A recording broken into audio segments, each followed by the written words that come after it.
Assalamualaikum Pak Yai.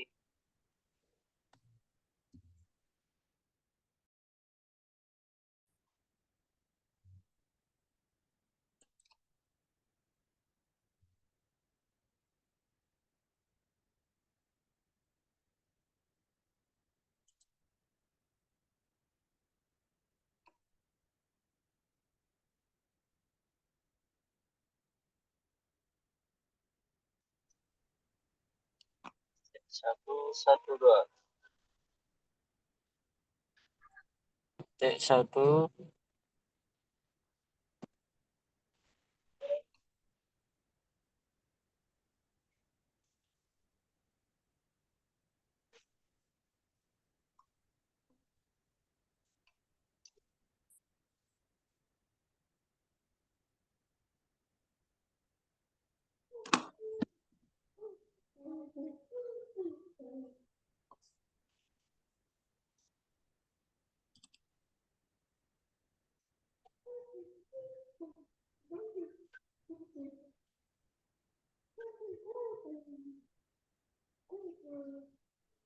Besok dua.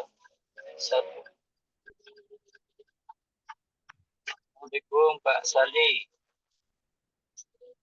Waalaikumsalam warahmatullahi wabarakatuh. Wih, di perjalanan Pak Haji. Oke,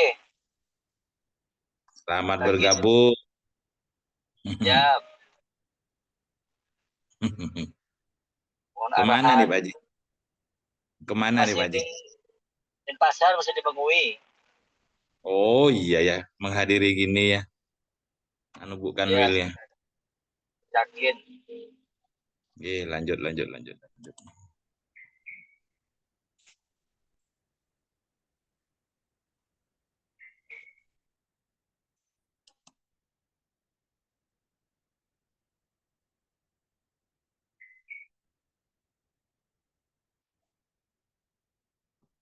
Nah,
Pak Eko,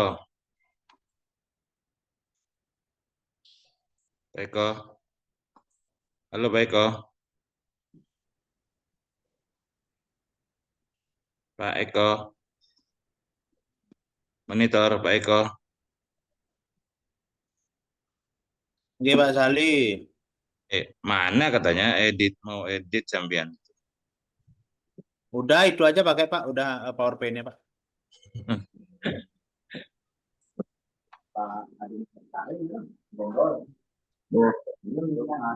PowerPoint-nya membingungkan.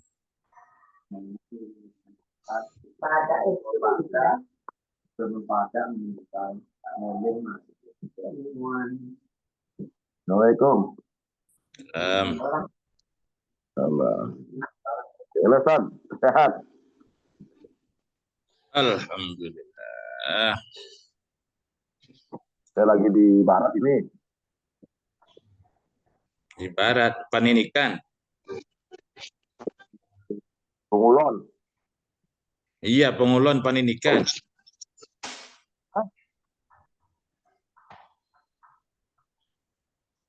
Iya, di Pengulon panin ikan. Rumah istri kedua. Di rumah istri kedua kayaknya dah. Oh, begitu ternyata.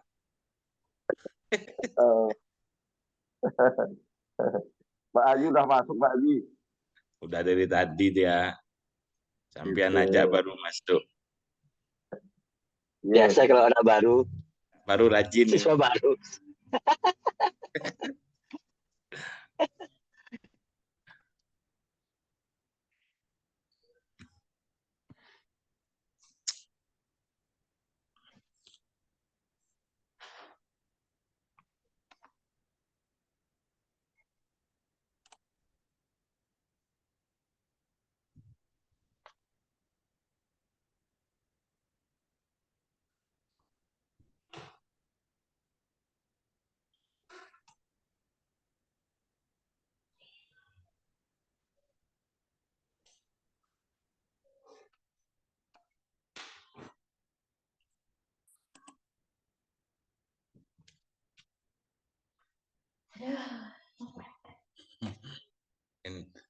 Baru-baru apa namanya AI aja.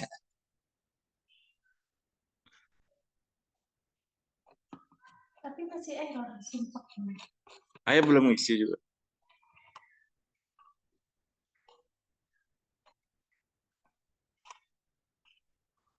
Malam biasanya, siapa tahu lancar ya.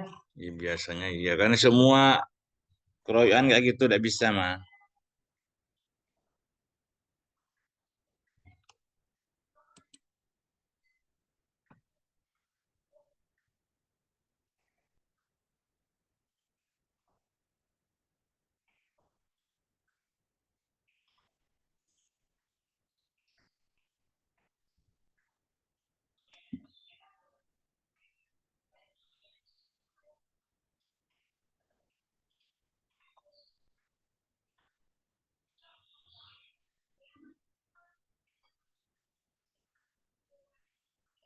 Ada anak, dan anak bener.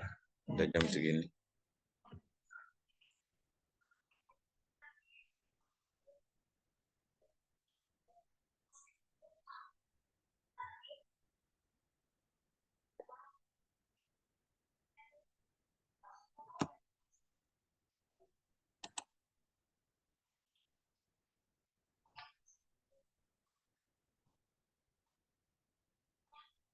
Wih, Pak Haji jalan-jalan kemana Pak Haji?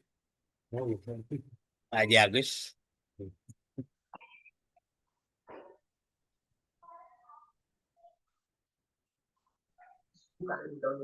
Lantika Pak Agus di Kanwil. Jangan. Jangan pelantikan-pelantikan.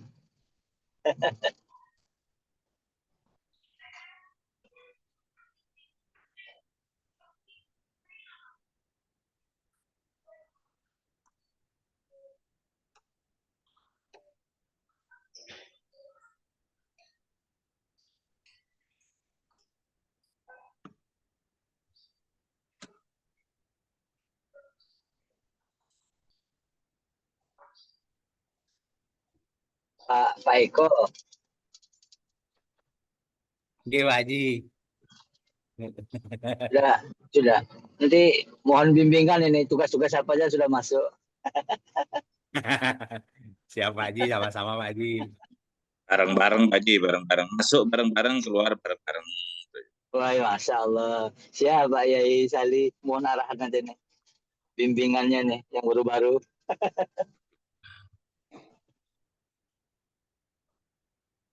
Selama ini baru buat makalah-makalah saja, Pak Haji. Oh, sudah banyak ya berarti ya? Ya, setiap ini dosen itu ada makalah. Tuh.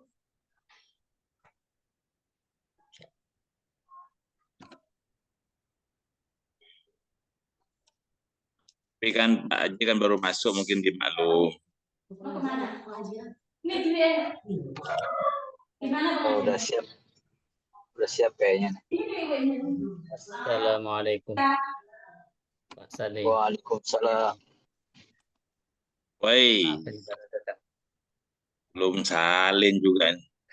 Kayak pegawai puskesmas, men. Puskesmas ini. Aduh. Belum dimulai Pak Yai.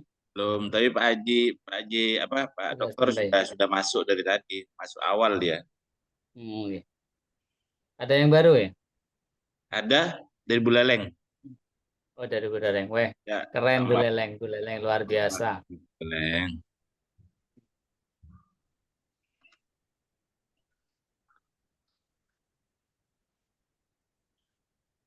Assalamualaikum. Waalaikumsalam. Mana wajah? Waalaikumsalam Kan warahmatullahi wabarakatuh. wajahmu. Tampakkan wajahmu Pak Hulepi.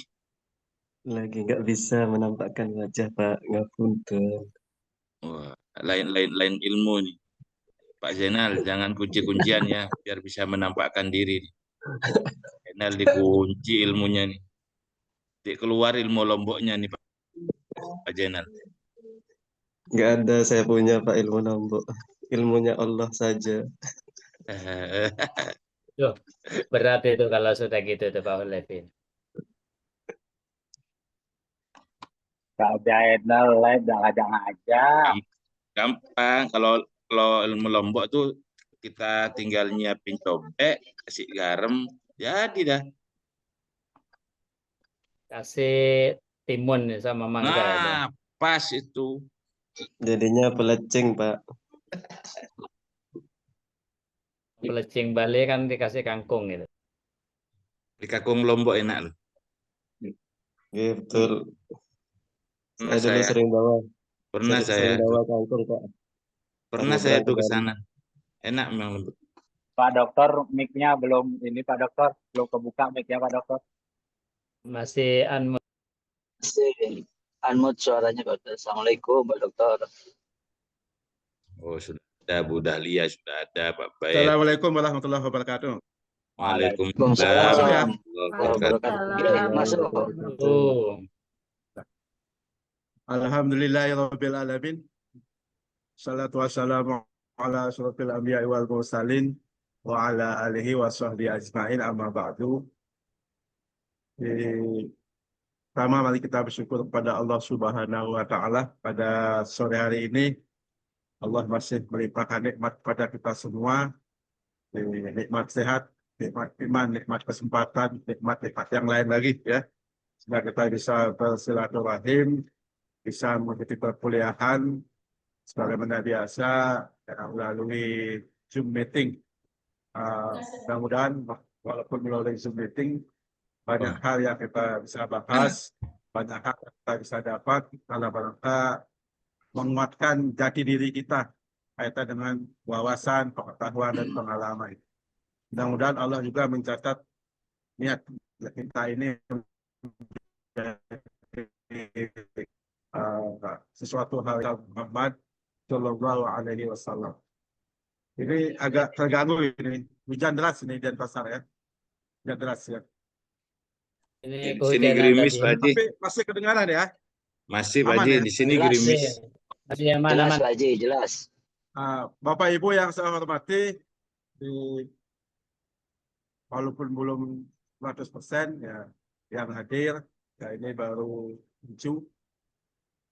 Tapi kita karena sudah waktu ya kita mulai. Saya sampaikan selamat pada Pak Agus Ainur Rahman, Pak Haji ya. Ini sudah Siap Pak ikut Haji, bergabung. mohon Ya, saya bimbingan. panas-panasi aja ya. Kapan lagi Siap Pak mumpung Haji. masih muda, masih banyak uang ya. Iya Ya, Pak Haji, siap Pak Haji. untuk Mohon belajar. doa Pak Haji. Oke, nanti tugasnya yang lain, manis-manisi yang lain lagi ya. Siap Pak Sehingga Haji. kalau kita semakin banyak kan semangat kita berbeda. Kayak itu ya, kita berbeda. Siap. Tetapi itu hanya himbauan, berapapun satukan tekad, satukan niat, kita ingin belajar dan meraih masa depan yang lebih baik, depannya begitu ya. Amin, amin. Bapak Ibu yang saya hormati, ya hari ini kan masih ada yang mau menampilkan ya, Pak Hulaifi. Hari ini kelihatannya materinya tentang metodologi pengumpulan data ya, bagaimana pengumpulan data penelitian kualitatif. Pak Hulaifi, bagaimana ini siapa yang bertugas pada hari ini, tugas kelompoknya? Pak Sali sama Pak Baitullah. Oh, Sama Pak Eko. Pak Baitullah kan sudah kemarin sama Bu Ya. Dahlia. Saya sama Oh. Pak Eko, Pak Haji. Sama Pak Eko. Ini sudah sesepuh-sesepuh semua ini. Ya, sudah aman. Silakan Pak Saili, seperti sama Pak Eko, sampaikan, paparkan materi yang ingin disampaikan. Selanjutnya kita diskusi bersama-sama. Ya, bersama. Dan saya informasikan bahwasanya mungkin sudah diinformasikan ya. Mungkin tanggal 12 ya. Sudah ada ujian tengah semester ya. Tidak lama lagi. Kalau S1-nya mulai tanggal 3, kita sudah ujian tengah semester. Kalau S2 insya Allah tanggal 12 kita sudah melaksanakan ujian tengah. Karena kita memang kemarin mulainya agak mundur juga ya. Nanti Pak Haji Agus nanti banyak nanya sama teman-teman di Buleleng yang lain. Materi-materi apa yang Siap. sudah disampaikan oleh semua dosen. Sehingga nanti pada ujian tengah semester tidak ketinggalan. Nanti ujian tengah Siap, Haji. semesternya bisa berupa tugas, bisa berupa soal, bisa berupa macam-macam kan gitu ya. Nanti kita lihat bersama. Siap. Ya, silakan Pak Ustaz Sali untuk menyampaikan materinya. Waktu kami berikan sepenuhnya. Terima kasih. Ya. Terima kasih Pak Haji. Oke. Assalamualaikum warahmatullahi wabarakatuh. Waalaikumsalam. Assalamualaikum warahmatullahi wabarakatuh. Baik, kelompok kami yaitu saya sendiri sama Pak Eko akan mempresentasikan makalah kami. Ada yang sudah berbentuk makalah, ada juga yang sudah PowerPoint-nya. Nah, ini kan biar lebih cepat, mungkin saya PowerPoint-nya saja mungkin yang saya bacakan. Baik, akan saya share screen dulu.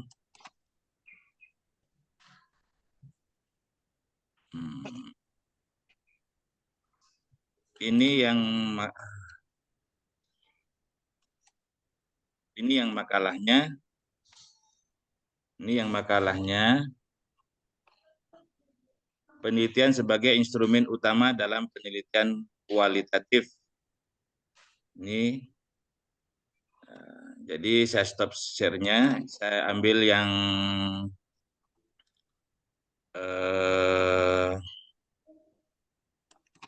PowerPoint-nya saja. Bentar. Sudah saya siapkan. Oh, ini.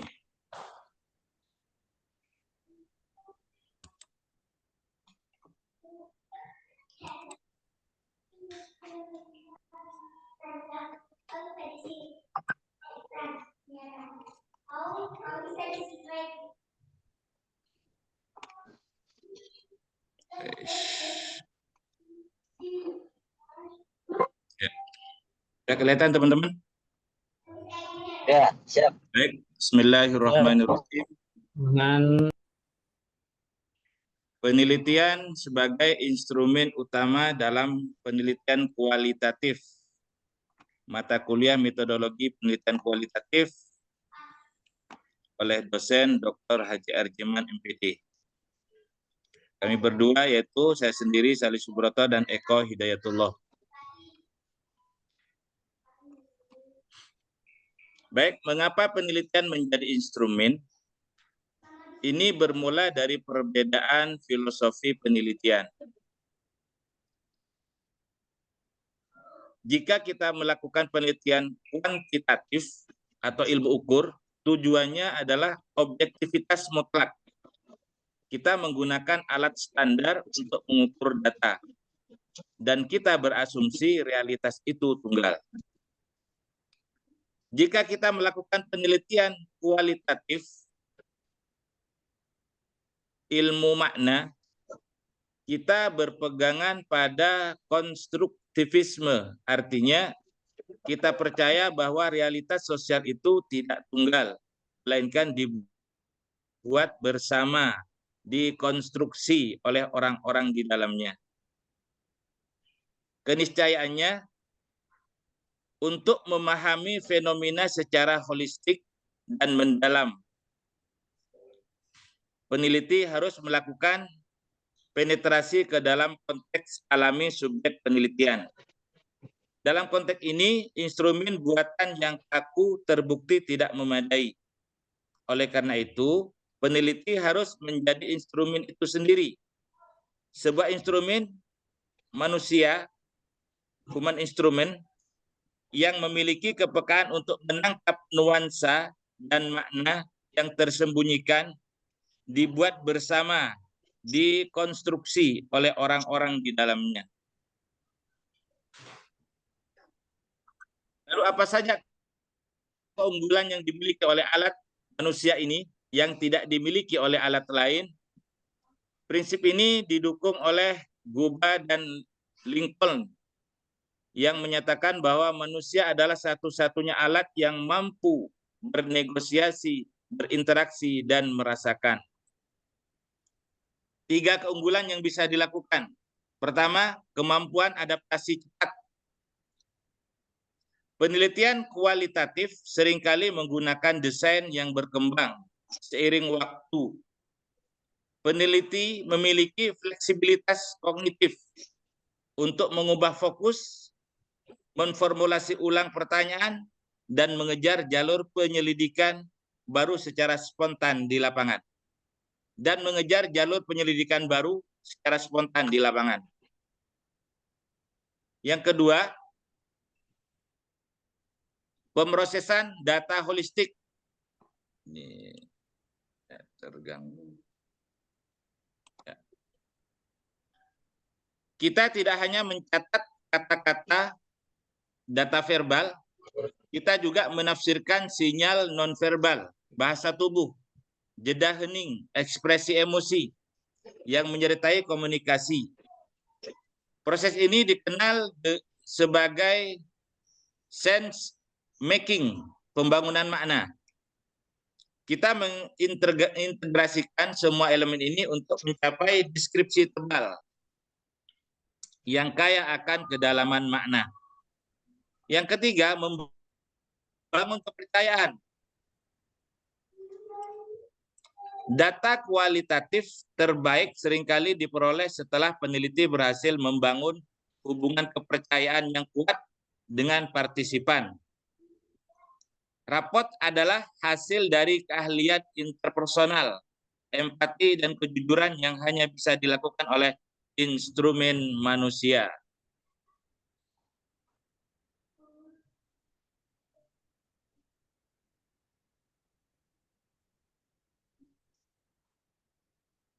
Ini perbedaannya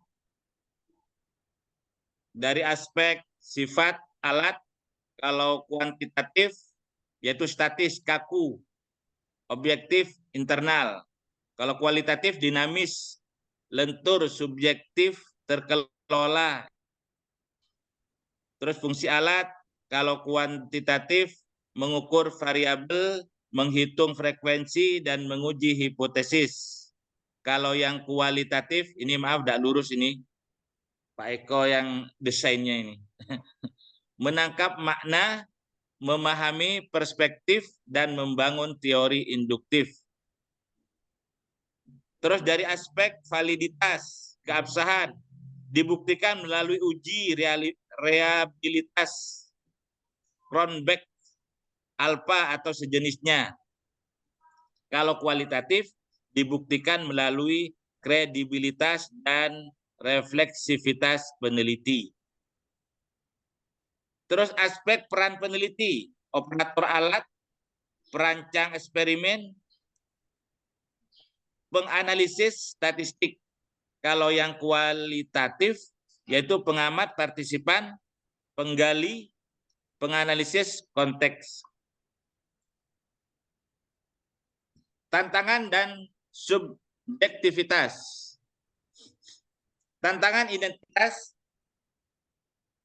Yon dan Uliassi berargumen bahwa identitas berlapis peneliti termasuk ras, gender, status akademik, dan keyakinan politik secara pasti akan membentuk bagaimana pertanyaan dirumuskan. Respon partisipan diinterpretasikan. Peneliti orang dalam, insider, berisiko memiliki pandangan yang bias terhadap apa yang dianggap normal. Mengelola kompleksitas ini adalah tantangan etis dan metodologis. Resiko bias penelitian. Ini tertutup sama. Ketika peneliti menjadi instrumen, resiko bias selektif meningkat.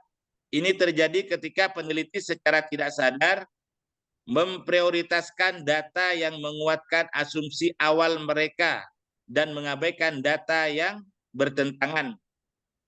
Pengalaman dan keterampilan komunikasi peneliti menjadi faktor krusial dalam menentukan apakah data yang diperoleh benar-benar valid.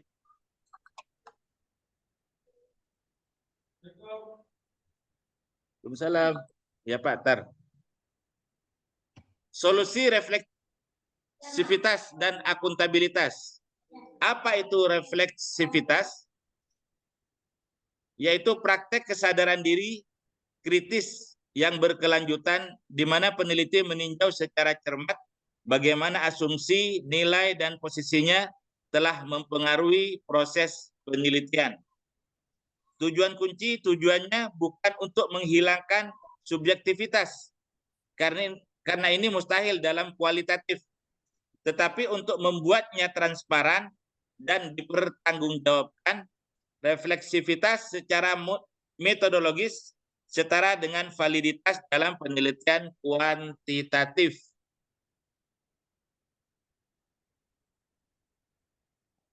Terus bagaimana kita praktikkan melalui jurnal reflektif atau memo metodologis yang didokumentasikan secara rinci.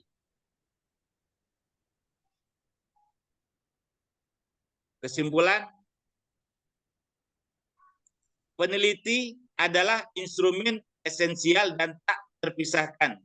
Posisi ini didikte oleh epistemologi konstruktivisme.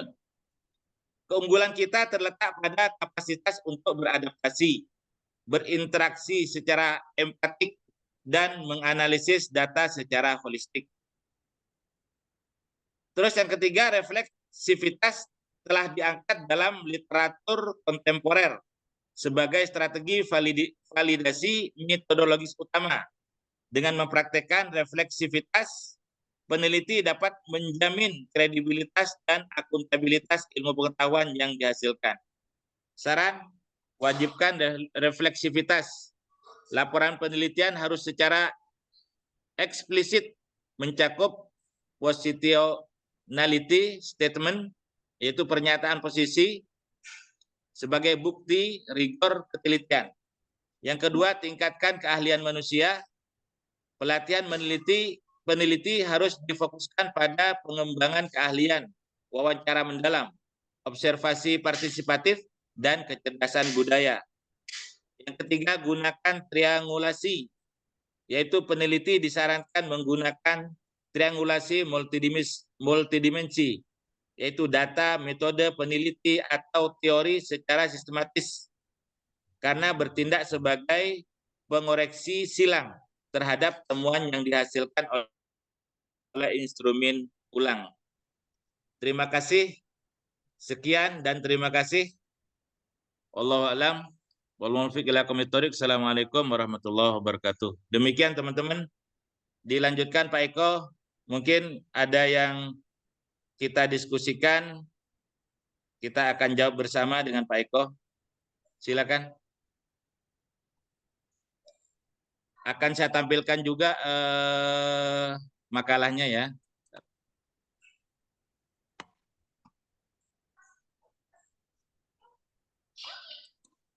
Baik, itu tadi disampaikan oleh Ustadz Sali Subroto. Untuk diskusi berikutnya, tolong Pak Eko, dipimpin Pak Eko.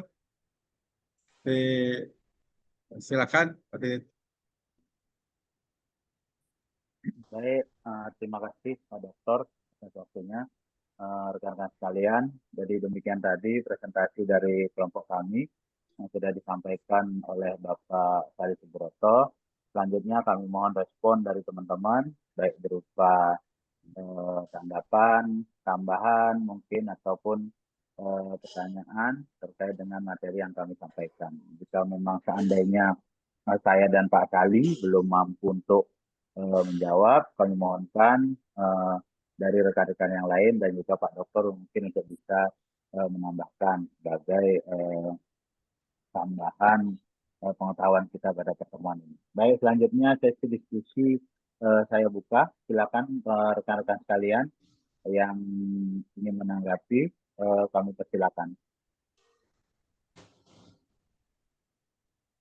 Pak Zainal biasanya sudah siap dengan ini. Responnya silakan Pak Zainal. Oke, baik. Oke, terima kasih Pak Eko dan Pak Sali. Mohon izin Pak Dr. Haji Arjiman. Ya. Assalamualaikum warahmatullahi wabarakatuh. Waalaikumsalam. Oke, terima kasih atas waktu dan kesempatan yang diberikan. Semoga teman-teman tetap semangat, tetap luar biasa. Dan mohon maaf, manakala saya juga kadang masuk, kadang tidak hadir. Mohon Pak Dokter memaklumi juga karena tugas tambahan yang begitu. Ini juga masih belum mandi dan belum saya. Oke. Baik, terima kasih untuk paparan materi yang disampaikan oleh Pak Sali terkait dengan metodologi penelitian kualitatif.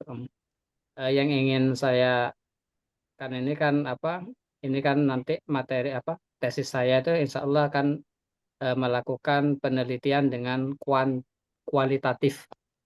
Jadi kualitatifnya nanti dalam penelitian atau metodologi penelitian kualitatif itu acuan-acuan yang harus ada di dalam metodologi itu apa saja metodologi yang harus ada di dalam penelitian itu saja mungkin pertanyaan dari saya. Jadi komponen-komponen atau yang harus ada di dalam metode itu, begitu Pak Sali ataupun Pak Eko.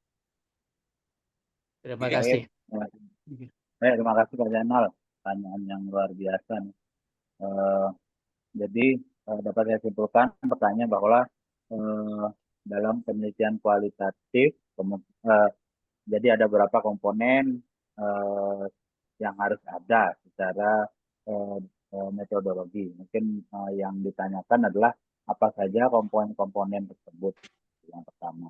Pak Sali, bagaimana kita tanggapi dulu apa kita undang dulu penanya yang lain? Baik, langsung saja biar tidak keburu lupa Pak Eko. Oke. Nah, baik di sini sudah jelas ini ada perbedaan di sini ya. Berarti yang perlu disiapkan yang jelas kan kalau melihat perbedaan di sini penelitian kuantitatif dan kualitatif ya.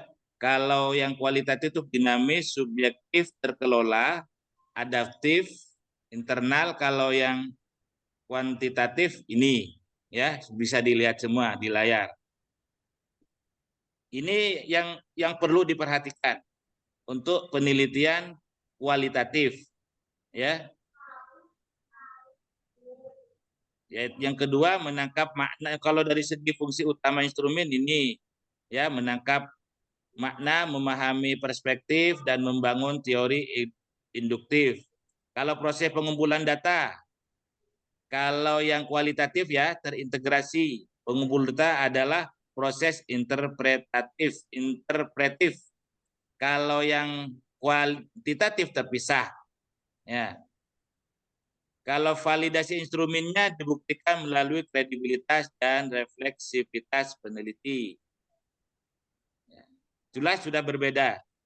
Yang terakhir, peran peneliti, pengamat, partisipan, elisitor atau penggali, penganalisis, konteks. Mungkin tambahan dari Pak Eko sendiri ya. Silakan Pak Eko. Nggih, demikian tanggapan dari Pak Sali. Bagaimana Pak Zainal atau mungkin rekan-rekan yang lain dengan tanggapan tersebut? Mungkin kiranya ada yang masih dirasa kurang. Silakan Pak Zainal.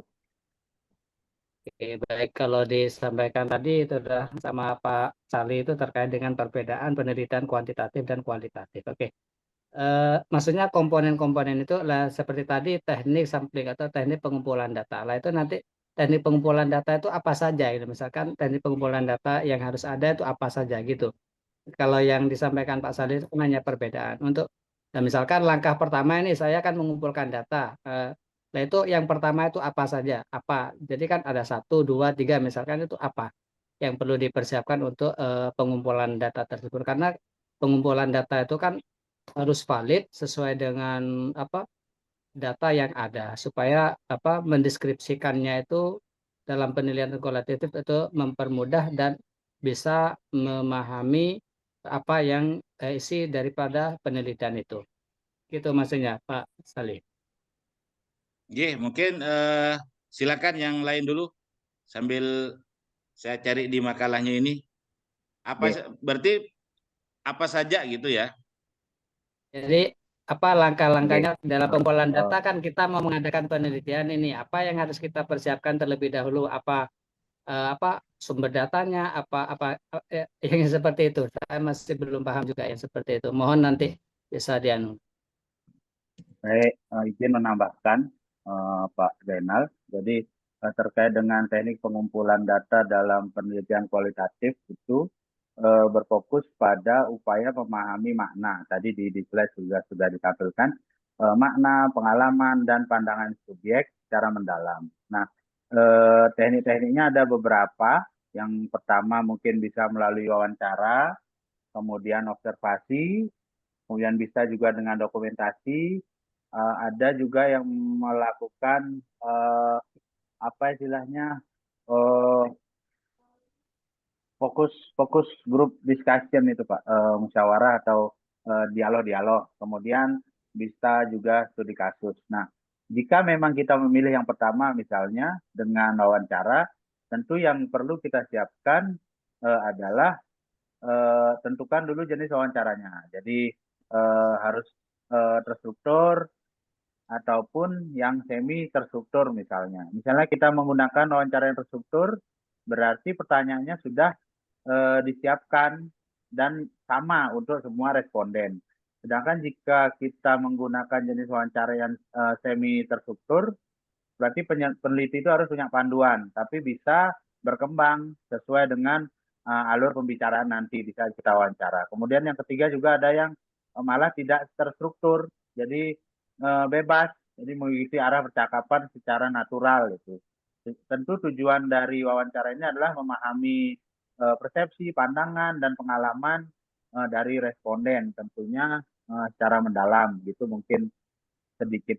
Kalau memang misalnya kita menggunakan teknik observasi, jadi kembali kita harus tentukan jenis observasinya, bisa partisipatif atau non partisipan. Jadi kalau partisipatif berarti peneliti ikut terlibat dalam kegiatan yang kita amati. Kemudian jika non partisipatif berarti peneliti hanya mengamati tanpa ikut terlibat. Jadi tujuan dari observasi ini adalah menangkap istilahnya konteks sosial mungkin atau perilaku, bukan hanya dari kata-kata seperti wawancara. Mungkin itu tambahan sedikit Pak Baik, Zainal atau saya ataupun tambahkan, Pak Eko. Saya iya tambahkan, silakan. Pak Eko. Pak Zainal ya. Baik, persiapan apa saja kira-kira untuk melakukan penelitian kualitatif ya. Yang pertama, yaitu penentuan fokus dan rumusan masalah. Itu yang pertama. Ya. Nah, penentuan fokus dan rumusan masalah ini yaitu mengidentifikasi fenomena yang ingin diteliti, membuat rumusan masalah yang bersifat terbuka dan eksploratif, menentukan tujuan penelitian secara jelas. Itu yang pertama. Jadi penentuan fokus dan rumusan masalah. Yang kedua, studi literatur. Bagaimana? Yaitu mengkaji teori dan hasil penelitian sebelumnya untuk memperkuat landasan ilmiah. Yang kedua, menentukan konsep-konsep utama yang berkaitan dengan objek penelitian. Itu yang kedua, jadi studi literatur. Yang ketiga, yang harus dipersiapkan juga, pemilihan lokasi dan subjek penelitian. Ya, pemilihan lokasi dan subjek penelitian. Yaitu memilih lokasi penelitian secara purposif, ya, sesuai dengan tujuan dan fenomena penelitian, menentukan partisipan, ya, yang dianggap mampu memberikan data mendalam. Yang ketiga. Yang keempat yang harus dipersiapkan juga instrumen penelitian. Ya. Dalam penelitian kualitatif, peneliti adalah instrumen utama peneliti itu. Nah, untuk itu peneliti harus menyiapkan yang pertama, pedoman wawancara mendalam. Yang kedua, pedoman observasi. Yang ketiga, format dokumentasi. Yang keempat adalah catatan lapangan. Itu yang keempat. Yang kelima yang harus dipersiapkan juga adalah kesiapan peneliti. Ya, peneliti harus memiliki yang pertama kemampuan membangun hubungan baik dengan informan. Yang kedua, kepekaan terhadap konteks sosial budaya. Yang ketiga, etika penelitian yang kuat. Yang keempat, kesiapan mental dan emosional untuk terjun ke lapangan. Yang keenam yaitu teknik pengumpulan data. Ya, menyiapkan prosedur. Pertama, wawancara mendalam, observasi partisipan, studi dokumentasi, fokus group discussion. Yang ketujuh, etika penelitian. Ya, yaitu membuat surat izin penelitian. Ini lengkap sudah ini. Yang kedua, meminta persetujuan informan. Yang etikanya ini. Yang masuk etika juga menjaga kerahasiaan data dan identitas informan. Yang kedelapan, rencana analisis data. Yaitu menentukan langkah analisis sejak awal. Ya. Yaitu yang berupa reduksi data, display data, penarikan kesimpulan. Terus menyiapkan cara melakukan triangulasi, yaitu sumber, teknik, dan waktunya. Yang kesembilan, yaitu persiapan administratif dan teknis. Apa saja? Alat perekam suara atau video, buku catatan, kamera, laptop, ya, dan sebagainya. Baru yang terakhir adalah kesimpulan. Itu yang harus dipersiapkan di dalam untuk melakukan penelitian kualitatif. Itu saja Pak Zainal, insya Allah lengkap itu. Alhamdulillah sangat luar biasa bisa kompleks ini. Cuman nanti kan masalahnya Pak Eko juga berarti masuk ke di teknik pengumpulan itu berarti wawancara, dokumentasi atau observasi atau studi kasus berarti seperti itu gitu. Oke, terima kasih Pak Eko itu sama ya wawancara. Tadi sudah. Oke. Wawancara, observasi, studi dokumentasi, dan fokus group, discussion ya, itu. Itu lengkap sampai 9 itu. Nah, selesai dah itu. Insya Allah selesai kualitatif.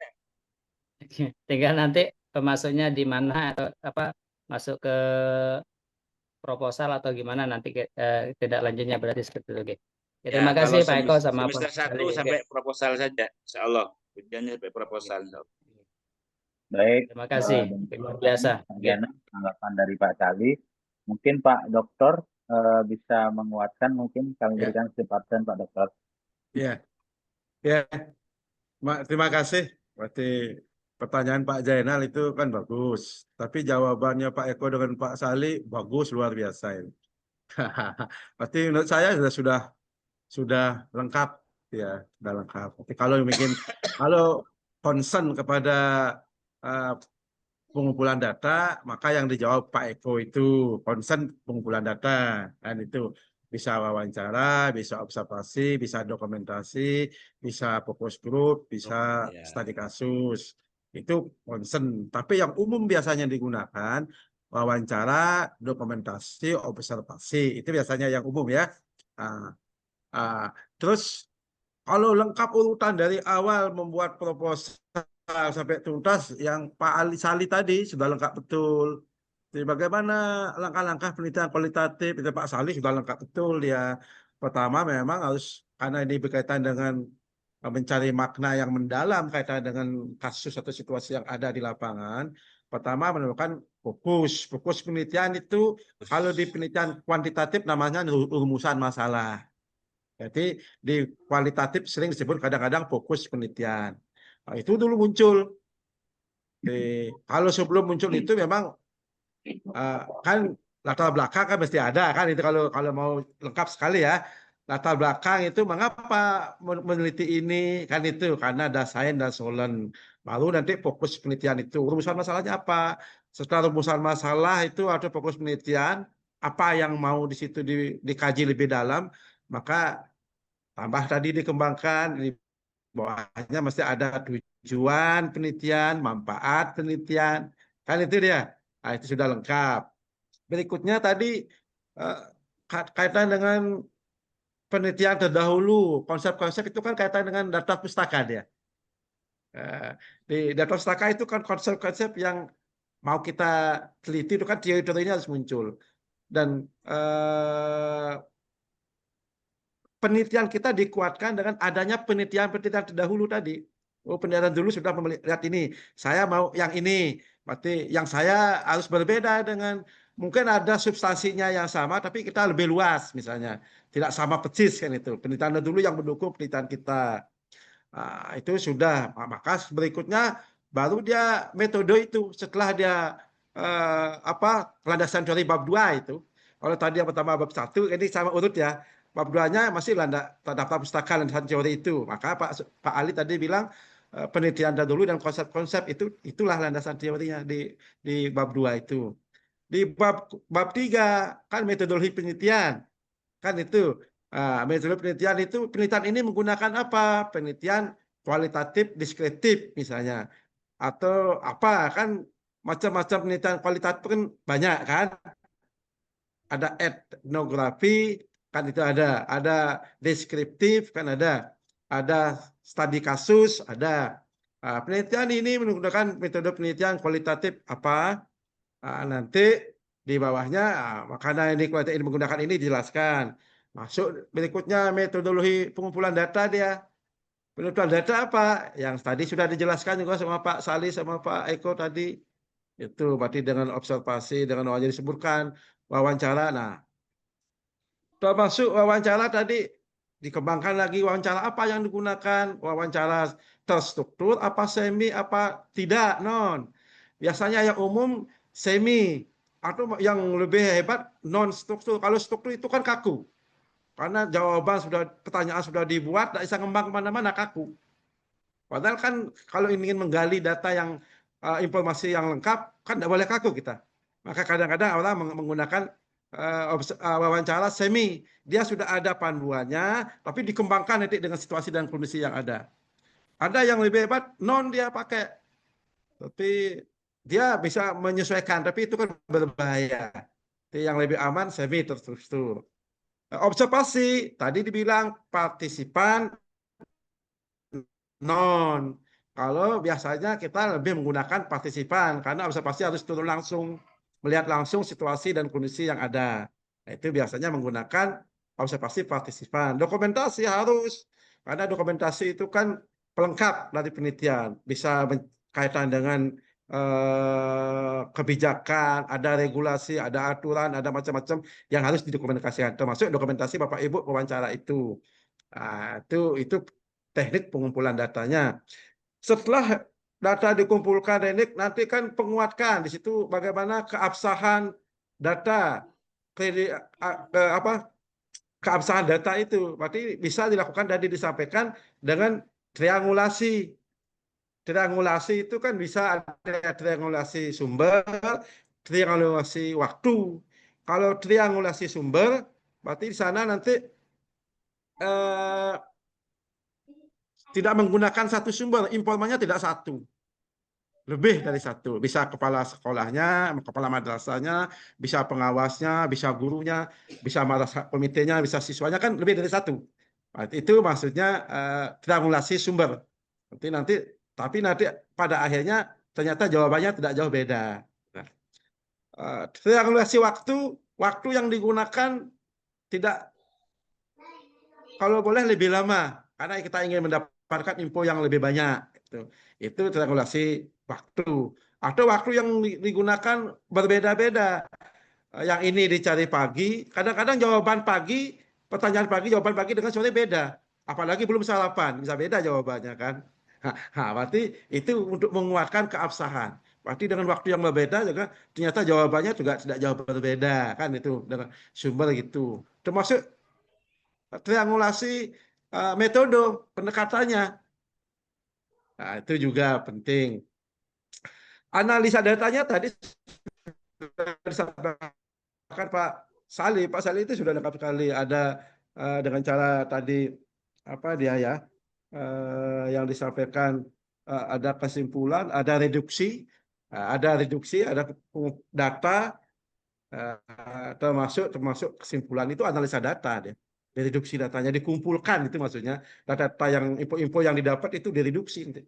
Kalau yang nanti reduksinya ada yang pas sama dijadikan satu, yang beda dipisahkan, nanti digabung-gabungkan, dibuatkanlah semua makna, berarti dalam satu tulisan. Nah, itu sebetulnya kaitan dengan penelitian kualitatif. Berarti maka karena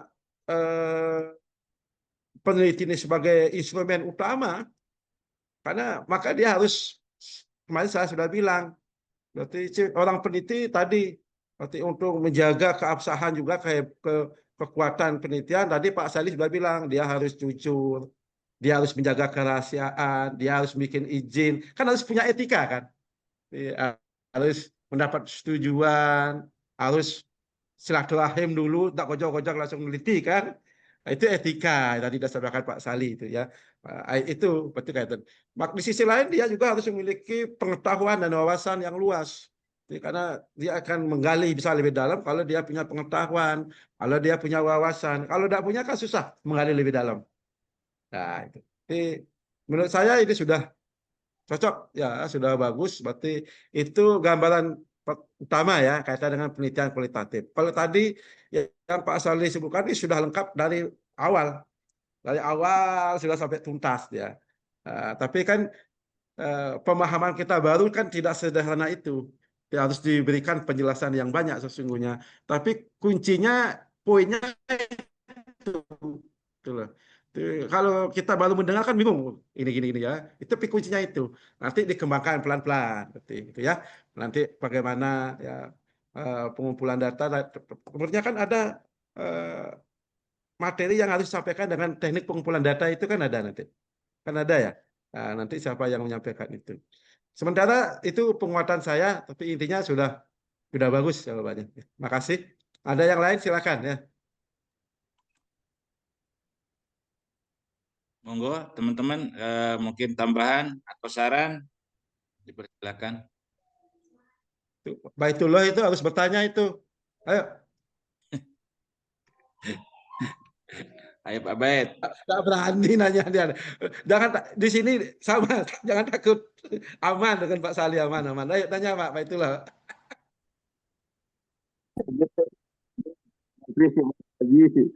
Allah. Ya. Ada kedengaran itu. Ini gimana tadi? Kedengaran Pak? Wain, Di bawah juga putus-putus, di atas juga putus-putus Pak Bait. Oh, oh putus-putus. Kalau Bu Dahlia bagaimana? Nanya Bu Dahlia. Bu Dahlia ngepuh. Enggak, Pak. Jemput anak, Pak. Oh, Lewat dulu, Pak. Dengar, Ya, nyimak dulu, Pak. ya, ya. Pak Hulaifi bagaimana Pak Hulaifi? Pak Hulaifi ini orangnya kadang-kadang sembunyi dia itu. Nggak bisa buka kamera, Pak. Tirakat dia siang-siang dia. Iya, yang ingin saya tanyakan ini kan tentang peneliti sebagai instrumen penelitian, ya. Iya, ya. Terkait durasi, Pak, durasi peneliti sebagai instrumen penelitian. Berapakah durasi yang ideal sebagai peneliti untuk meneliti fenomena tersebut?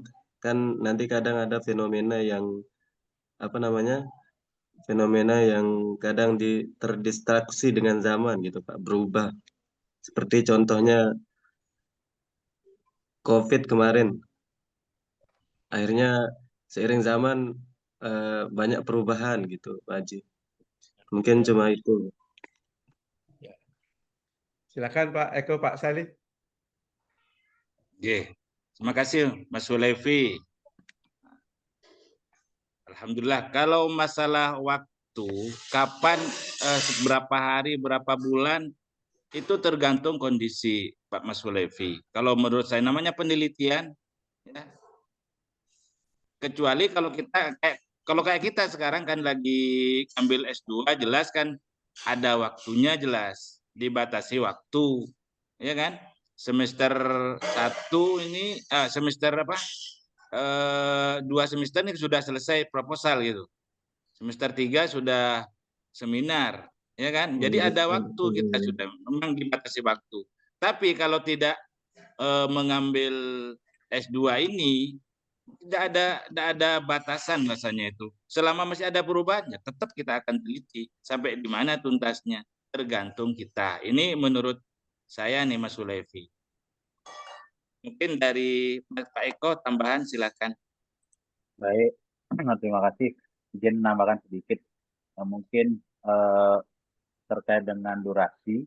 Jadi tergantung apa yang akan kita teliti. Misalnya menangkap fenomena yang cepat, itu seperti tren anak muda di medsos, TikTok dan lain sebagainya, mungkin kita bisa 1 sampai 3 bulan idealnya. Bisa juga kita ambil jangka menengah 4 sampai 8 bulan. Itu yang biasanya seperti disampaikan oleh Pak Dokter tadi. Jadi seandainya kita butuh triangulasi data lagi, tentunya penelitian harus lebih lama, bisa 4 sampai 8 bulan. Kemudian yang panjang biasanya mengamati perubahan dalam jangka waktu yang panjang, bisa sampai 9 bahkan sampai lewat dari setahun itu biasanya terkait dengan misal perubahan perubahan nilai, mungkin perubahan antar generasi gitu, misal dari generasi Z ke generasi alpha gitu. Jadi kan itu akan butuh penelitian dengan durasi yang sangat panjang. Jadi bisa kita simpulkan bisa menjadi jangka pendek, menengah ataupun panjang. Mungkin begitu tambahan sedikit. Mungkin ada tanggapan dari teman-teman, silakan.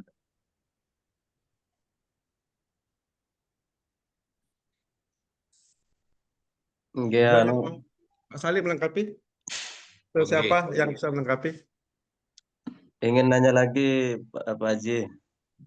Oh ya, saya tambahin karena memang waktu ideal dalam penelitian itu tidak bersifat mutlak, ya, karena sangat bergantung pada pertama jenis penelitiannya sebagaimana yang diungkap Pak Eko tadi, kualitatif atau kuantitatif. Terus yang kedua kompleksitas masalahnya, terus akses terhadap lokasi dan informannya, makanya kan tergantung. Yang keempat, metode pengumpulan datanya. Kalau lebih cepat, ya lebih cepat selesai. Kalau lama juga lama. terus kedalaman analisis yang diinginkan. Itu sih bagian-bagiannya. Waktu ideal dalam penelitian. Ya. Itu mungkin bisa ditambah sama yang lain. Jadi tergantung jenis penelitiannya, kompleksitas masalahnya, akses terhadap lokasinya. Kalau memang dari pegunungan mungkin ya lebih gini fasilitasnya, metode pengumpulan data gimana gitu. Kalau lebih sulit ya lebih lama. Kalau gampang pengumpulannya ya lebih cepat. Ya. Mungkin itu, Mas Hulaifi.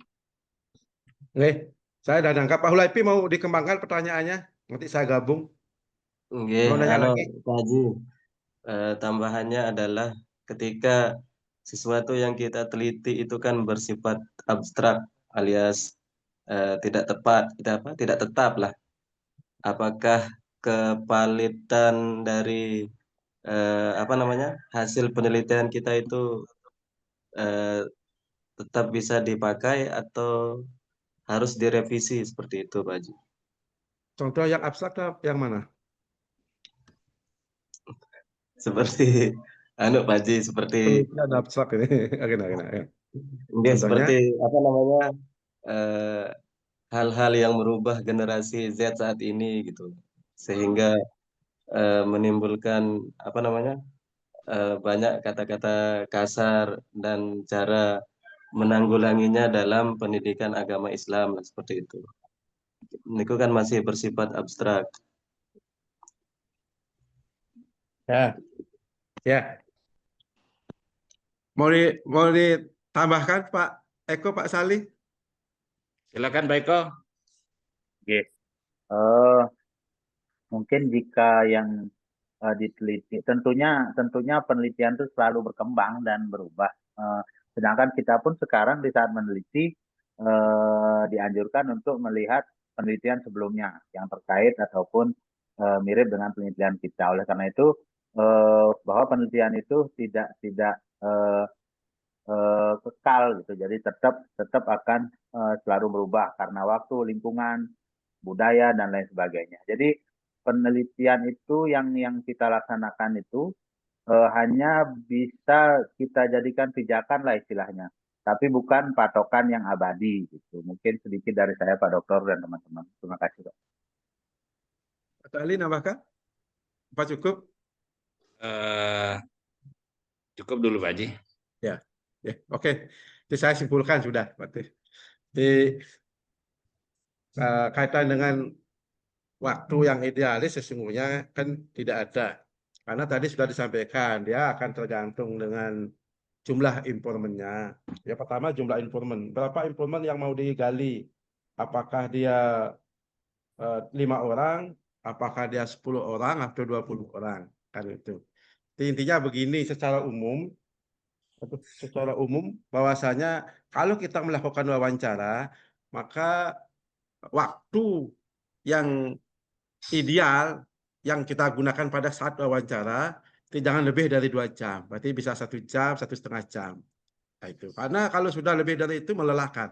Beda sudah situasi kondisi informan yang kita tanya. Kan itu. Berarti idealnya 1 jam, 1,5, maksimal 2 jam. Kalau dia informannya hanya 2 orang atau sampai 5 orang, 2 sampai 5 itu sebetulnya kan hanya menggali, bisa hanya 5-6 hari sudah selesai. Kalau informannya 2 sampai 5 orang. Tetapi kalau dia sampai 10 orang informannya, kan bisa saja kita mencari siswanya 6 orang, kepala sekolahnya bisa 10 orang ya. Maka dia bisa 2 mingguan lah, 14 hari. Nah, itu sudah dianggap cukup. Setiap wawancara jangan lebih dari 1,5 jam atau 2 jam. Itu sudah melelahkan. Kalau dia sampai 10 sampai 20 orang, maka dia bisa 4 minggu maksimal. 1 bulan gitu loh, maksimal. Nah, ini kaitan dengan wawancara aja. Ini kan baru mencari data saja, belum diolah, belum yang lain. Makanya tadi Pak Eko bilang bisa 6 bulan. Itu kan sudah selesai itu. Penelitian sudah selesai ya itu. Berarti kalau hanya wawancara kita itu ya itu.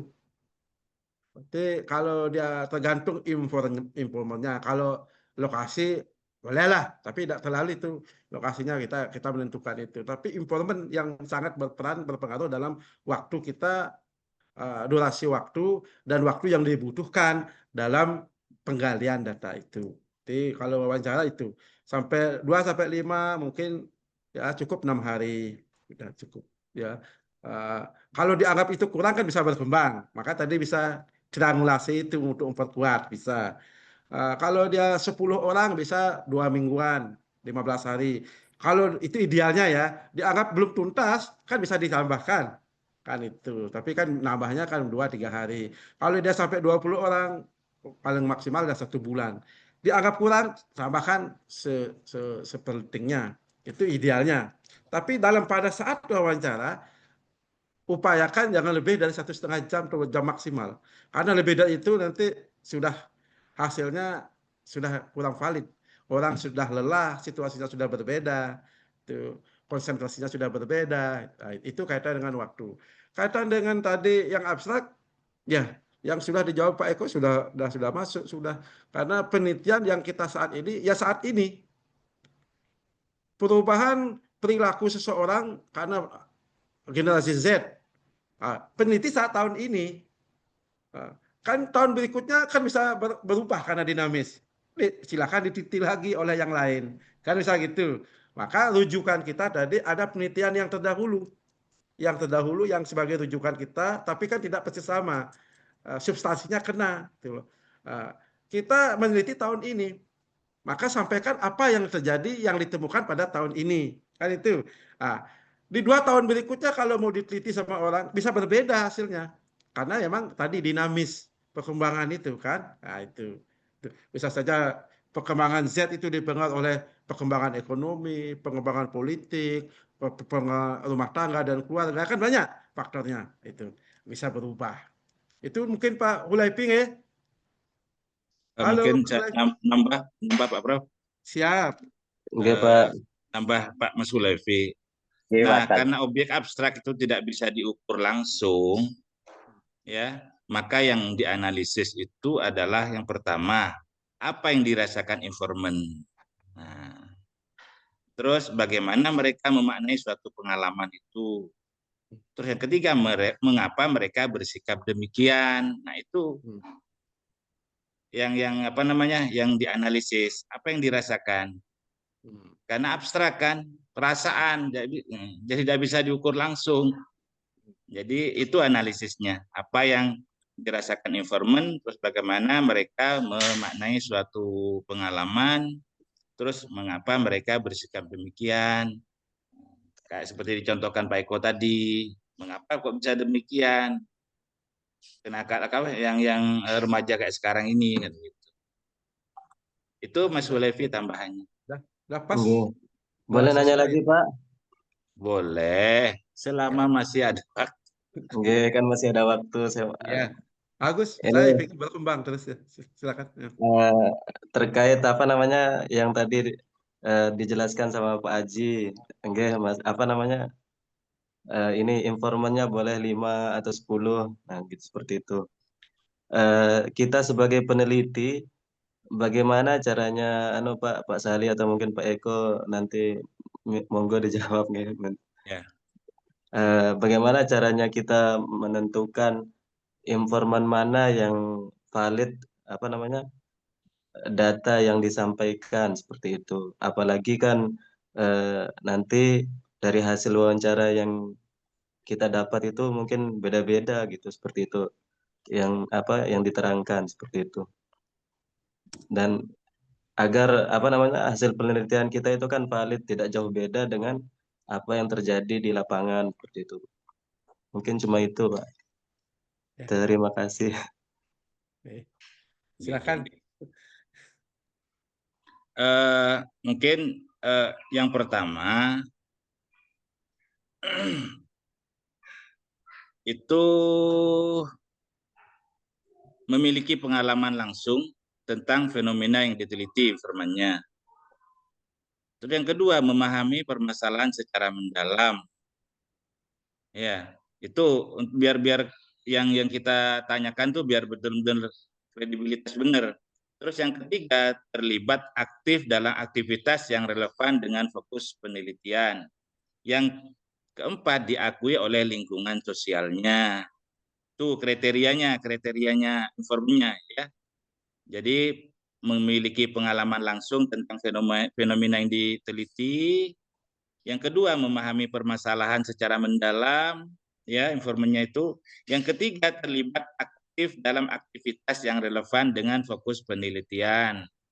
Yang terakhir, diakui oleh lingkungan sosialnya. Ya. Itu mungkin untuk sementara. Nanti mungkin bisa ditambah sama Pak Prof mungkin. Pak Eko bisa nambah, kasih contoh Pak Eko.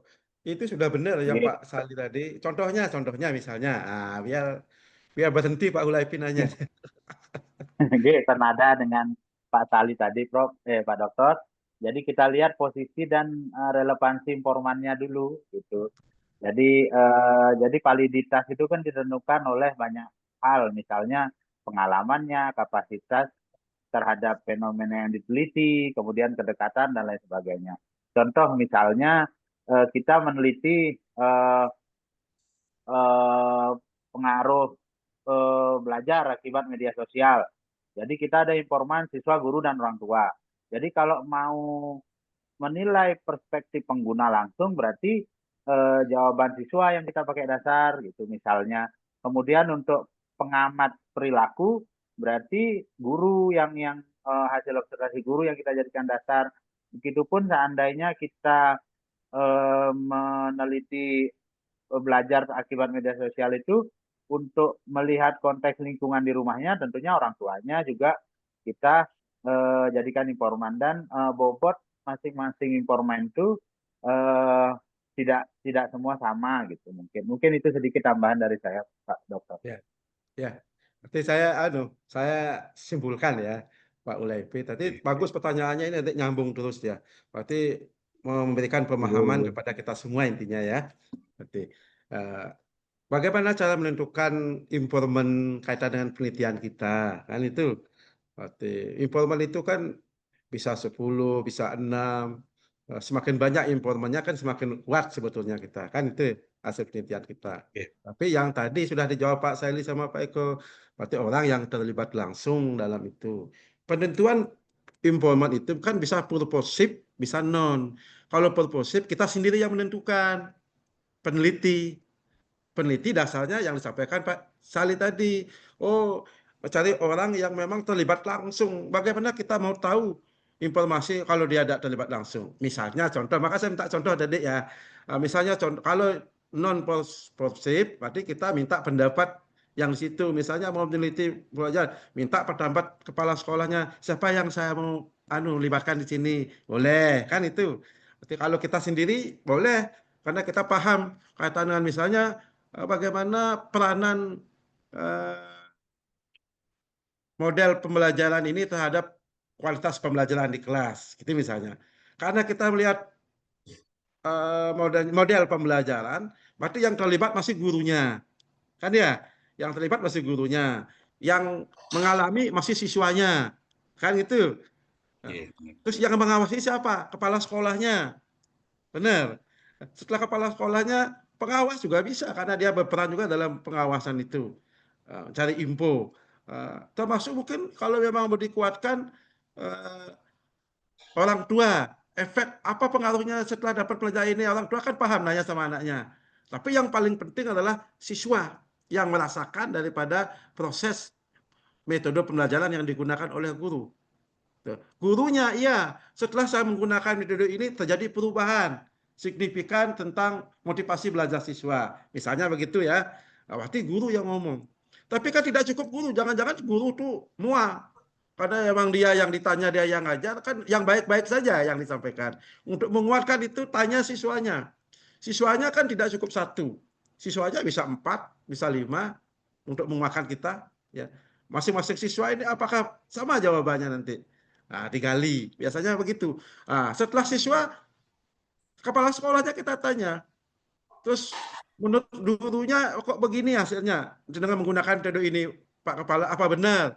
Pak Kepala lihat ada perubahan bagus. Kalau dia motivasi, berarti hasil belajarnya meningkat. Cek nanti di data, dokumentasi hasil ujiannya seperti apa, kan bisa saja nyambung. Berarti itu poin. Berarti kalau dia bicara model pembelajaran, metode pembelajaran di kelas, karena ini PAI kan arahnya ke situ nanti dia. Berarti menggunakan model bagaimana mengajar PAI yang menyenangkan, metode apa yang digunakan. Kan banyak yang kita bisa buat di situ. Berarti mesti guru, siswa, kepala sekolah, plus pengawas. Itu yang poin-poin. Siswanya semakin banyak semakin baik. Maka bisa 10 dia kan. Siswanya 6 misalnya. Ya, kepala sekolahnya mungkin 1, gurunya bisa 1, atau mungkin cari guru pendamping yang lain boleh. Tapi biasanya guru yang bidang tadi, pengawasnya 1 sudah cukup. Itu Pak Hulaifi, intinya menunjukkan informan bisa purposeship dipilih oleh peneliti sendiri, kita sudah paham, atau nanti non purposeship, berarti minta petunjuk dari pengambil kebijakan di situ. Tadi Pak Saili sudah jawab. Yang penting kita paham orang-orang yang memang pelaku di situ. Kalau tidak pelaku dia bagaimana memberikan informasi? Kan tidak bisa, kan susah. Itu mungkin Pak Ulaifi tambahannya. Tapi yang dijawab tadi dengan Pak Saleh Pak Eko sudah cukup. Saya hanya gabung-gabung dan menguatkan. Ya, Oke, alhamdulillah Pak, sangat mencerahkan. iya, ya. Ya, Terima kasih. ya. Berarti Sama-sama. nanti kita ini semester 3 sama ujian proposal. Berarti Bapak Ibu harapannya begitu. Maka saya berharap nanti di ending semester ini sudah punya produk proposal. Tugas nanti penelitian kualitatif. Nanti kalau kualitatifnya punya tugas silakan. Mesti jujurnya beda. Kan gitu. Karena kualitatif dan kualitatif beda. Kalau kualitatif dia menguji hipotesis, masih pengaruh dia di situ. Tapi kualitatif tidak ada pengaruh. Kan gitu. Itu nanti ending saya maksudnya gitu. Kalau boleh nanti malah harapannya endingnya terakhir tugas membuat proposal, dan proposal itu tetap langsung dikuatkan, dijadikan untuk proposal berikutnya dalam rangka penelitian. Kan bagus, sekali kerja kan. Sekali letih, payah, sudah fokuskan. Itu. Ya. Nah, makasih. Ada lagi? Insya Allah. Saya Pak Haji. Nah, Ya, Bu Dahlia. sudah selesai Silakan. ngumpul dia, sudah selesai ngumpul dia. Maaf Ayo, Bu Pak Dahlia. Haji, maaf Pak. Ini di luar makalah dari Pak Eko dan Pak Sali, Pak. Oh Ya. iya. Oke, Pak Haji mau tanya, ke depannya ini terkait tesis. Kita ini kan sudah diberi tugas untuk membuat draft tesis oleh Pak dosen Pak Sugiarto, Pak, dengan metode kuantitatif. Di Ya. sini juga kami sudah, Bapak tadi sempat bilang akan ada tugas juga metode kualitatif. Yang mau saya tanya nanti untuk tesis itu, apakah ada ketentuan dari kampus, Pak, metode apa yang harus kita gunakan? Atau bolehkah kita memilih di antara keduanya, Pak? Jadi mohon pencerahannya supaya kami bisa lebih mempersiapkan judul dan terkait instrumen-instrumen penelitian. Itu saja Pak, terima kasih. Ya, berarti kalau sudah nanyanya ke situ memang sudah serius ini, mau selesai Serius, ini. Pak Haji. Serius ini. Mungkin Ini. izin Pak Dokter. Ya, saya Pak Haji. Saya Agus, Pak belum Dokter. tentu ya. Ya, silakan Pak Haji. Izin Pak Dokter, ini tadi saya menyimak terkait dengan metode penelitian dari kuantitatif kualitatif. Ini kan teman-teman rata-rata guru nih Pak Dokter. Izin nih, rencana kami kan pengen mencoba apakah bisa kami di penelitiannya nanti ke depannya termasuk di tesisnya kita akan terkait dengan bimbingan manasik. Ini kan berkaitan dengan metode, kemudian dengan kegiatan yang sifatnya pengajaran itu kan kita ada bimbingan kan ya mirip-mirip lah dengan guru. Sehingga yang kita menjadi informannya kan termasuk jamaah haji. Mungkin mohon arahan dan bimbingan Pak Dokter untuk kita ke depan biar kita lebih mempersiapkan dari jauh-jauh hari. Ya. Nyambung nanti jadi satu ya. Yang pertama itu kalau penelitian itu kan diserahkan kepada masing-masing mahasiswa. Setelah dapat pembelajaran kuantitatif dan kualitatif, rasanya yang lebih mudah mana, yang lebih seret menggunakan yang mana, kan itu saja. Oh, saya mau menggunakan kualitatif, ya silakan. Ya, saya menggunakan kuantitatif, ya silakan. Kan begitu. Jadi kalau nanti kualitatif berarti ketemu dengan saya, masih pembimbingnya ada teman-teman yang lain. Kualitatif nanti Pak siapa namanya tadi? Sugito, Pak. Ya, Pak Sugito dia memang ahlinya kuantitatif. Oh, dia yang nanti Ibu yang punya pilihan. Nanti semua mahasiswa punya pilihan. Mana rasanya yang lebih seret, yang lebih memudahkan. Kan begitu ya? Ya, itu nanti kan kalau tidak boleh saya harus begini, kan tidak boleh.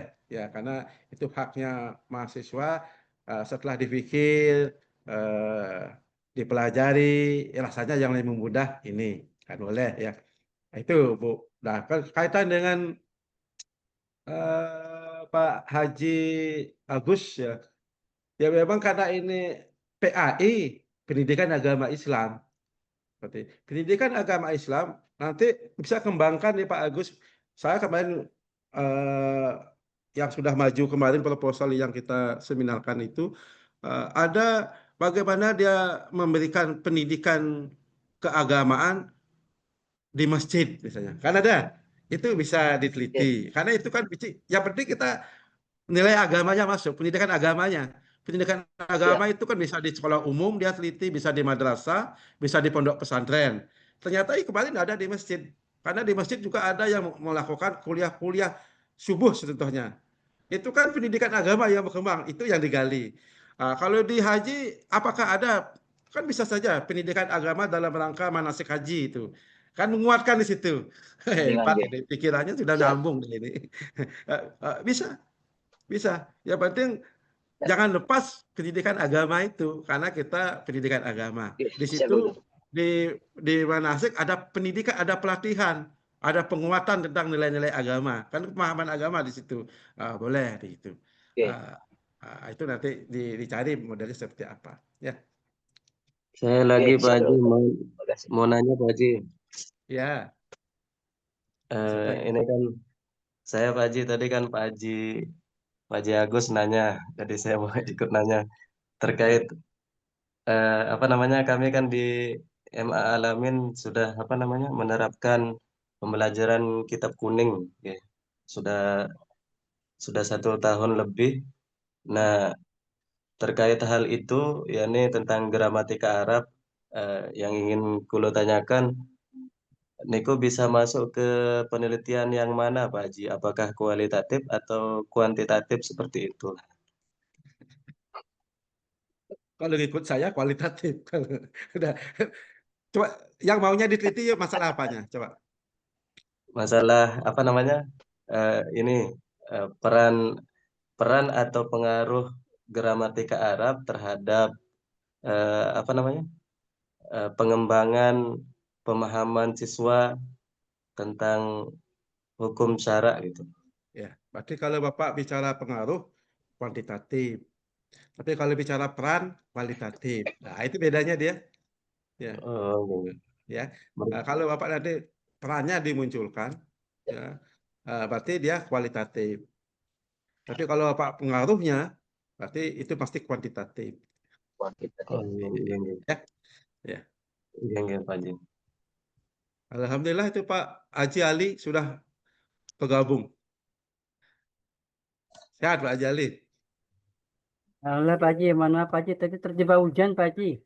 Oh iya, betul, hujannya luar Ini biasa ya. saya nih jemput tadi, barunya hujan deras ini. Ya, yang penting sudah kelihatan, dah, alhamdulillah. Jadi Ada lagi Pak? HP tadi, ya, hujan. Sudah ya? Oke Pak Haji. Ya Pak Eli. Ya. Nanti kita sambung lagi nih. Ya, saya harus ngajar juga. Siap, Pak Haji. Siap Pak Haji. Ya, berarti sudah ya cukup ya. Tapi alhamdulillah saya senang pada hari ini hidup betul. Berarti yang ditanya itu poin-poin yang memang arahnya ke penulisan tesis kan itu ya. Tidak bagus. Berarti itu yang narasumbernya juga alhamdulillah ini hari ini hebat-hebat ya. Tidak ada yang melenceng lah. Berarti sesuai dengan topik dan jawabannya juga sesuai dengan pertanyaan. Berarti ya, alhamdulillah ya saya sampaikan selamat. Berarti kita berikan applause kepada kelompoknya Pak Sali dan Pak Eko. Mudah-mudahan berikutnya ya kita tutup, silakan tutup dulu Pak Sali dan Pak Eko, nanti saya baru tutup terakhir. Baiklah, sesi diskusi kali ini alhamdulillah berjalan dengan lancar. Mudah-mudahan bisa bermanfaat kepada kita sekalian, utamanya bagi saya pribadi ya. Dan akhirnya wallahu muwaffiq ila aqwamit thoriq. Assalamualaikum. Waalaikumsalam Waalaikumsalam warahmatullahi wabarakatuh. Baik, Bapak Ibu, berarti alhamdulillah kita sudah alhamdulillah tidak terasa 1,5 jam ini hampir ya. Ya, Pak, dikit, tapi ya karena memang kalau sudah enak itu tidak terasa. Kalau sudah nyambung tidak terasa. Ya. Jadi mudah-mudahan apa yang kita laksanakan pada hari ini ada yang kita dapat walaupun sedikit ya minimal menambah wawasan kita kaitan dengan penulisan tesis gitu ya, khususnya kaitan dengan kita sebagai peneliti nanti sebagai kunci instrumen dalam penelitian itu sendiri. Jadi mudah-mudahan kita terus dibimbing oleh Allah dan mudah-mudahan terus diberikan kemudahan dan kesehatan dan bisa ketemu nanti di minggu depan karena nanti setelah wisuda itu kan sekitar tanggal 6 Desember maunya saya ya 6 Desember. Setelah 6 Desember kan kemarin dalam pertemuan dengan Bu Direktur kan sudah disampaikan kita kumpul ya setiap setengah semester kita kumpul sekali di state biar tahu kampusnya seperti apa kan itu ya biar pernah bertatap muka dengan saya ini kan lewat Zoom aja ini. Jangan-jangan nanti setelah ketemu wajahnya beda kan itu. Setelah itu Sehat-sehat, Bu Dokter. setelah itu kita panggil untuk bisa paling tidak 1 hari full kita ketemu ya. Ya enak setelah tanggal 6 Desember lah nanti ya. Nanti kita ketemu karena nanti kita konsepkan itu setiap setengah semester kita ketemu sekali gitu ya. Nah, mudah-mudahan kita selalu sehat. Saya akhiri, terima kasih dan mohon maaf kalau ada hal yang tidak berkenan. Bila taufiq wal hidayah, wallahul muwaffiq ila aqwamit thoriq. Assalamualaikum warahmatullahi wabarakatuh. Waalaikumsalam warahmatullahi wabarakatuh. Terima kasih banyak Pak Haji. Terima kasih Pak Haji. Terima kasih Pak Haji. Mohon izin ya, saya live ya. Iya, Pak Haji. Iya, Pak Haji. Haji. Saya juga mohon izin juga ini Bapak ini belum mandi ini semuanya. Mandi masih. dulu, mandi dulu. Pertemuan berikutnya Pak Zainal ya. Oke, Selanjutnya Mas Salim. kelompok selanjutnya yang tampil siapa Ustaz? Nomor 4. Saya Pak Sali tolong nanti jangan dibalas. Pak Hulaifi, nanti terakhir saya nanti. Kalau Revi kapan maju tuh? Siapa Kalau Saya pertanyaan membalas, saya? paling saya membantu Pak Mas Sulevi, Nah. membantu menjawab. Kita kan sama-sama kalau enggak ngerti ya tanya yang enggak ngerti gitu Pak Ustaz. Baik, Bapak Ibu saya izin dulu ya. Oke Pak Zainal, oke. Assalamualaikum. Assalamualaikum. Semoga nanti Pak Sali nggak bilang geng Pak. Diingat terus kau. Gaya sekali nanya tesis, pada belum bayar UTS kan? Aku sudah. Pak Sali transfer Pak Sali ya? Iya, transfer. Oh iya, oke. Berarti di Bubutet tuh Pak Sali ya? Ya, di Bubuket coba tengok di situ ada apa linknya udah tahu. Oke, siap. Anu Pak, apa Kirim, namanya? Pak. Apa itu UTS Pak? Kirim Pak. 350 UTS. Iya, 350 tesnya. Pak Ya, Sali sudah, bayar Pak. UTS saja sama SPP. SPP belum. UTS SPP saja. sampai November katanya, sampai November minimal sampai Kalau November. memang ada, kalau udah ada ya mungkin tenang. Pak Sali udah lunas setahun itu. Belum. Belum. Ya Belum, dah. Pak. Pak Sali saya izin live dulu persiapan Sama. ke Nopi nanti malam. Wih, ajak-ajak nih ngopi. Oh, jam berapa nanti mulai nih? Jam 7. Jam 7. Jam 7. 7 pagi. Oh, Oke. siap-siap ada maghrib ya. Siap. Ya. Oke, izin live dulu. Oke, sama-sama. Oke, Ayo, Ustaz. live teman-teman ya. Waalaikumsalam. Assalamualaikum. Salam.